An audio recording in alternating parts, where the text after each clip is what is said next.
So I don't have too much today. Good. But I want to ask you, I know Dunbar Village isn't part of, you don't oversee it, but it's in the city. Mm-hmm. And I was wondering what you think of the progress being made there. Have you been by it lately, or? Well, they haven't started on the new plan for the senior housing. Right. But I think that senior housing is going to look very nice. I love the idea of the senior day center there because we get so many requests from that area for places for seniors to go during the day. So I'm really glad that they're doing that. It's its first step in moving forward with Dunbar Village. And I know that there are people who would like to see it redeveloped and redesigned, and I think then there are other people who have a lot of nostalgia attached to it that don't want to. So we'll have to work that through, and they'll have to work it through. But I think the senior project's a good one. Wait, there's people that actually, with nostalgia, that want it to stay how it is. Well, there's pros and cons about opening it up and putting, we want it to become part of the neighborhood. Right now it's like a walled off community. We want it to be part of the neighborhood. We want streets to go through. We want the houses facing the street. They all face in. Some people think that's good and some people don't. Yeah, so do you favor, is it Adams Street that would have to be connected? I know one of the streets would have to be connected, so it would literally go through. Right, I'm not sure which one it is. I can't. But I think whatever we can do to make it part of the community is what we should do. So I did hear that. What they should do. I keep saying we. It's what they should do. Well, I did hear the streets. That's the one thing that's completely up to the city. So do you favor whatever street that is, extending it through Dunbar? I have to look at it. My first impression is that I think it's a good idea. I think it, as I've said, I think it opens it up to the community. But I haven't really listened to all the pros and cons at this point. I'd have to hear more about it.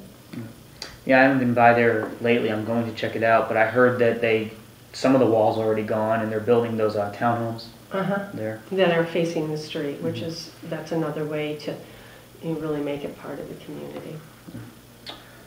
Have you heard anything new from that architectural testing company?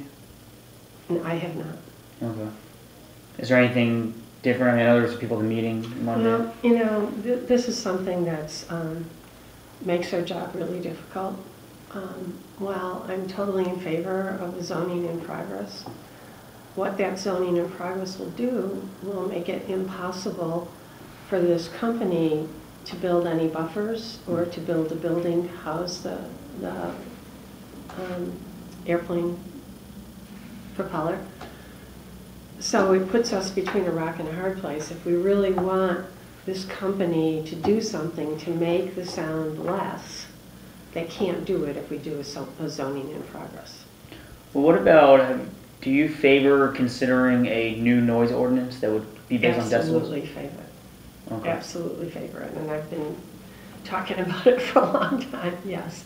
I've looked, a couple of years ago I did research, and there's a lot of good noise ordinances for different cities. I think we need to look at it. And that's something, if you had a noise ordinance, even existing companies would have to abide by, correct? Oh, yeah. Yeah. So that's something that you would bring to the commission or suggest to them? Well, we need to work something up with law, and I've already started to talk to Claudia about it, to take a look at what we could propose. Okay. Anything else going on? Help me. Elliot asked the same question in our staff meeting earlier. I'm looking for ideas. Yeah. No. Little stuff. Swearing in tomorrow, which will be good. Yeah. Actually, I do have a question about the swearing in now that you mention it. Do you know how it works for who's supposed to be the next commission president? I think it's on seniority. It's confusing. It's the way I understand it is, if you look at the way people are seated, the person immediately to my left is the past president, so that was Ike. Mm-hmm. Immediately to his left was the past president before Ike, which is Kimberly. So Kimberly was president last year Lois was mayor. Right. Ike was president the first year I was mayor. Keith's president this year. Everybody moves over one. Mm-hmm. So the next person should be Moffett. Right. But how that all happens, I can't tell you the underlying, as I think it's seniority. Does the commission ultimately, though, have the ability to Oh, it's vote their whoever they vote. want? It's totally their vote on who their president is. I have no input into that. Would you prefer that they keep it as it's supposed to be structured? We've always done it that way. It seems to have worked well for us in the past. We've just been a natural rotation. There hasn't been any drama. It'll be interesting to see what they do tomorrow. It will be. Yeah.